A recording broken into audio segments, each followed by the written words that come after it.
All right, ladies and gentlemen, the 2024 WWE Draft is in the books, and we've got to look at the winners. We've got to look at the losers, break everything down. So let's talk about it. It is I, Jeremy Pierce, from the High Risk Wrestling Podcast, Charismatic Creations. Y'all ready to do this? So the draft happens apparently every year now.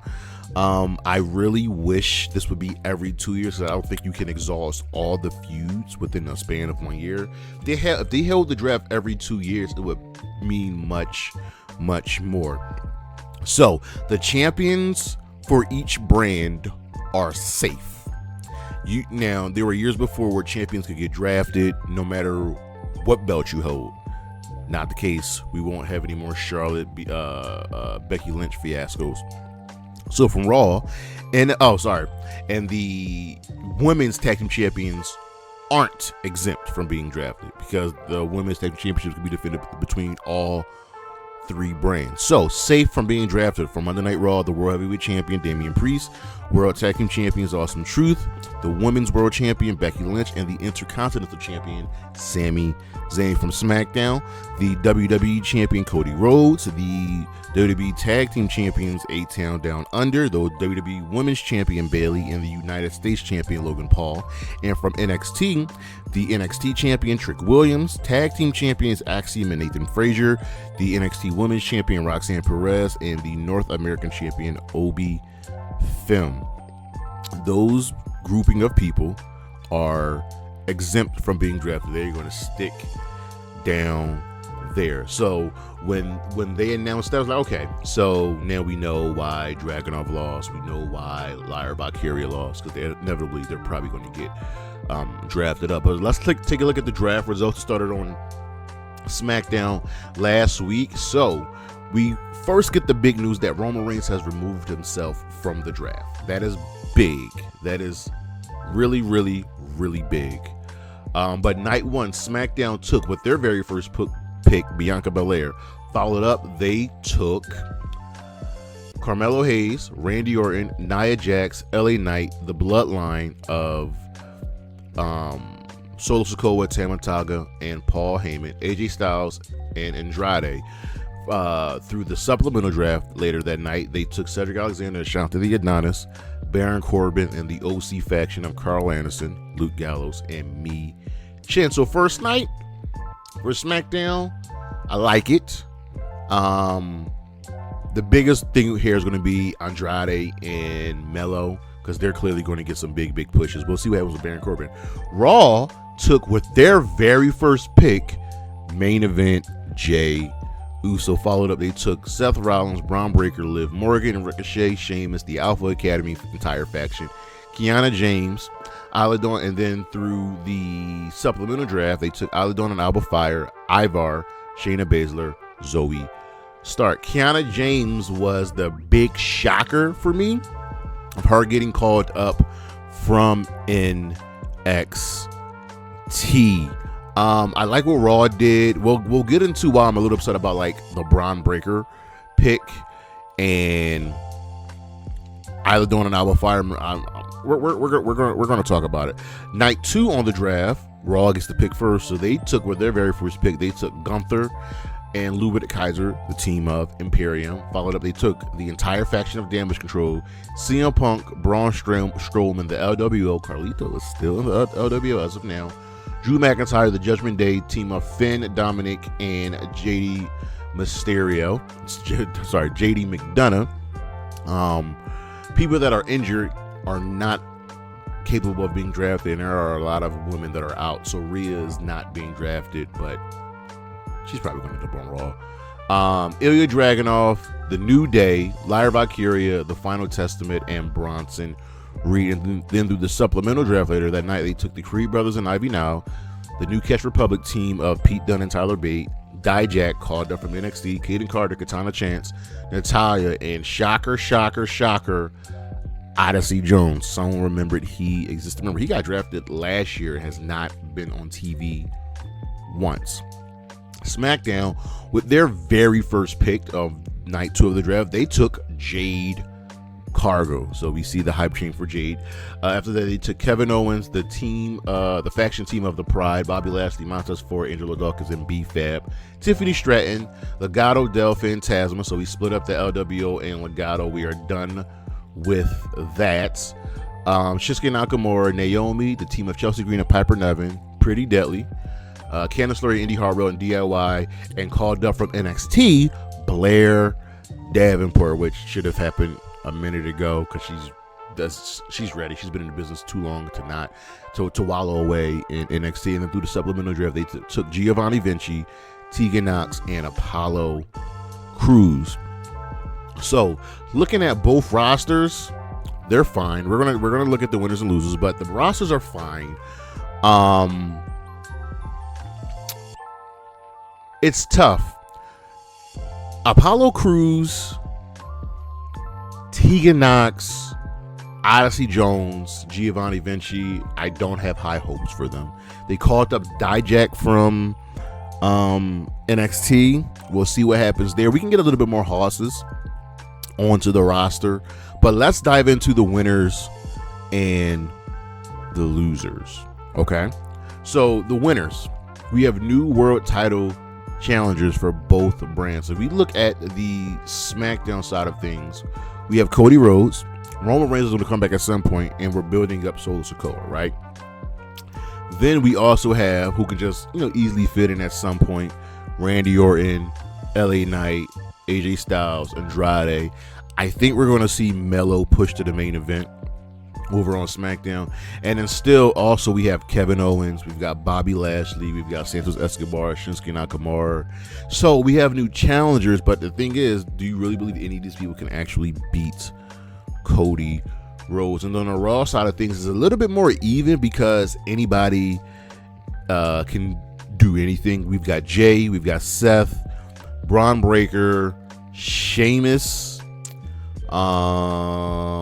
Gunther, a returning Braun Strowman, Rey Mysterio, who can always be there, Finn. Dragunov is the weird one. Would they push Dragunov past the mid-card into the main event scene, or would they be so dumb to just put him with Imperium? Because he and Gunther have beef. Also, another winner are the NXT call-ups. Shout out to them: Carmelo Hayes, Kiana James, Dijak, Ilya Dragunov, and Lyra Valkyria. These were all, minus Kiana James, the other four were all pretty obvious. Maybe not Dijak, but Melo, Dragunov, and Lyra were clearly going to be called up. Dijak has spent time on their main roster before. Melo, Dragunov have shown up on the main roster. Same thing with Lyra Valkyria. So we know their faces. Another winner of the draft is feuds aren't being broken, which, okay, most feuds aren't being broken. Like, for example, AJ's just staying on SmackDown and he's feuding with Cody Rhodes. LA Knight is still there. The Bloodline is still there. Randy Orton is still on, and KO are still both on SmackDown to feud with, what's that boy's name? Logan Paul. Over on Raw, Jey Uso and Damian Priest, Liv, Becky, Rhea's coming back, Sheamus and Drew, Punk and Drew. Like, they haven't broken up many of the top feuds going on right now, but other feuds have been broken up, like DIY and Candice LeRae, Indy Hartwell all going over to SmackDown, right? So that's done with, Candice and Indy versus Ivy and Maxine, but we see all the better of that. And Giovanni Vinci is not going to get any revenge on Imperium for taking him out, so he's moved over to SmackDown. And lastly, they remembered Odyssey Jones. The man has been lost. He has not gotten on TV. You have him, and then we saw some releases from earlier: Xia Li, Cameron Grimes, Von Wagner, and what's that other boy's name? Zion Quinn, all released. So somehow Odyssey Jones has escaped a release right now. Maybe they will actually push him. And then we get to the losers of the draft. Brand exclusive contracts have meant nothing during this draft. What do you mean, Jeremy? Well, they made a big fuss about SmackDown signing Braun and Jade just for Braun to get drafted over to SmackDown. Raw made a big deal about signing Andrade just for Andrade to get sent over to SmackDown. Naomi, I think Naomi's on Raw now.